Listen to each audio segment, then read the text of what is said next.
নমস্কার বন্ধুরা, কেমন আছো সবাই? আশা করছি সবাই অনেক ভালো আছো আর আমিও অনেক ভালো আছি। আর আজকে হচ্ছে শ্রাবণের শেষ সোমবার। ঘরের সমস্ত কাজ সেরে, পুজো সেরে, ঘরের পুজোটাও হয়ে গেছে। দিয়ে এবার আমরা চলে যাচ্ছি হচ্ছে নিচে মন্দিরে পুজো দেবো বলে। আর ভিডিও করছে হচ্ছে আমার মেয়ে। ওর আজকে শরীরটা ভালো ছিল না বলে ও স্কুলে যায়নি। আর প্রতিবারের সোমবার মানে আমি যে জল ঢেলেছি, সাথে আমার হাজব্যান্ডও সোমবারের মানে প্রতিটা শ্রাবণের সোমবারই ও আমার সাথে করেছে। তো আমরা মন্দিরে পৌঁছে গেছি। আগে আমরা এবার পুজোটা সেরে নেব।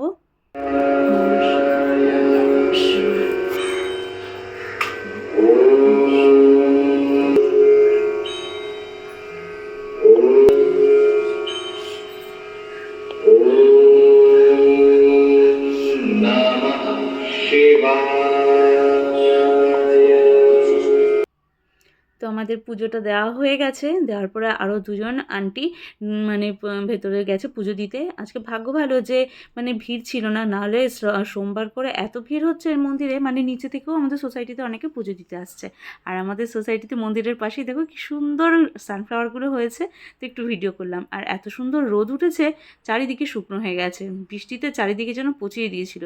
তো একবারের বৃষ্টিতেই মানে রোদেতেই সব শুকিয়ে দিয়েছে। আর ঘরে এসেই আমি একটু ফল খেয়ে নিয়েছিলাম। খেয়ে আমি রান্না বসিয়ে দিয়েছি। একটু নিরামিষভাবে পনির করব। তো পনিরের রেসিপিটা দেখাই। পনিরটাকে আমি এই যে তেকোনা করে কেটে একটু ব্রাউন কালারের ভেজে নিয়েছি। ভেজে নিয়ে একটু গরম নুন জলে আমি মানে ভিজিয়ে রেখেছি। আর এদিকে লাল ক্যাপসিকাম, হলুদ ক্যাপসিকাম আর সবুজ ক্যাপসিকাম তিনটেকেই আমি তেলে একটু ভেজে নিয়েছি। 2 মিনিট মতন ভেজেছি।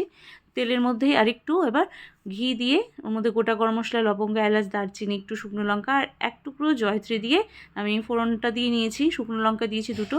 আর এদিকে আমি একটু কাজু, 4 মগজ, কাঁচা লঙ্কা আর 2-3 টুকরো পনির একসাথে দিয়ে একটু পেস্ট করে রেখেছিলাম। তো সেটাই আমি আগে কষে নেব। আর গুঁড়ো মশলার মধ্যে সেরকম কিছু দিচ্ছি না, একটু ধনে গুঁড়ো আর একটু কাশ্মীরি লঙ্কার গুঁড়ো দেবো। আর কাঁচা লঙ্কা দিয়ে যেহেতু পেস্টটা করেছি, আর কোনো আমি ঝালের জন্য লঙ্কার গুঁড়ো ব্যবহার করব না।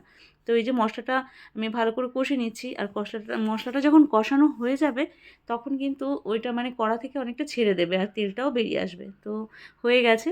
তো দেখো বন্ধুরা, তেলটা বেরিয়ে এসছে কি সুন্দর, মানে ছেড়ে এসছে। আমি ওর মধ্যে এবার একটু ফ্যাটানো টক দই দিয়ে দিলাম। ফ্যাটানো টক দই দিয়ে ভালো করে নেড়ে চেড়ে এই যে তেল ছেড়ে এসছে। এবার ওর মধ্যে আমি এবার দিয়ে দেবো ক্যাপসিকামগুলো, যেগুলো আমি ভেজে তুলে রেখেছিলাম। তো আমি এখনও নুনটা অ্যাড করিনি, নুনটা একটু পরেই দেবো। তো আমি ওটা দিয়েও ভালো করে নেড়ে চেড়ে নিলাম। সুন্দর কষানো হয়ে গেছে। আমি ওর মধ্যে এবার জলটাও অ্যাড করে দিচ্ছি। তো তোমরা তোমাদের পছন্দ মতন মানে পরিমাণ মতন জল দিয়ে দেবে। আমি আমার পরিমাণ মতন দিয়ে দিলাম। দিয়ে একটু নেড়ে চেড়ে নেবো। তো ফুটে উঠলে পরেই আমি ওর মধ্যে পনিরগুলোও অ্যাড করব। আর আমি এই সময় যে নুনটা কিন্তু দিয়ে দিলাম স্বাদ মতন, আর সামান্য একটু চিনি দিয়েছি। তো সম্পূর্ণ নিরামিষভাবেই করেছি তরকারিটা, খেতে খুবই সুন্দর হয়েছিল এইভাবে। আর এই যে পনিরটাও আমি অ্যাড করে দিলাম। আর বেশি সময় লাগবে না, ভালো করে ফুটে উঠলে পরেই তো এই সময়টা একটু চাপা দিয়ে দিতে হবে। চাপা দিয়ে দিলে পরে এই মানে রেডি।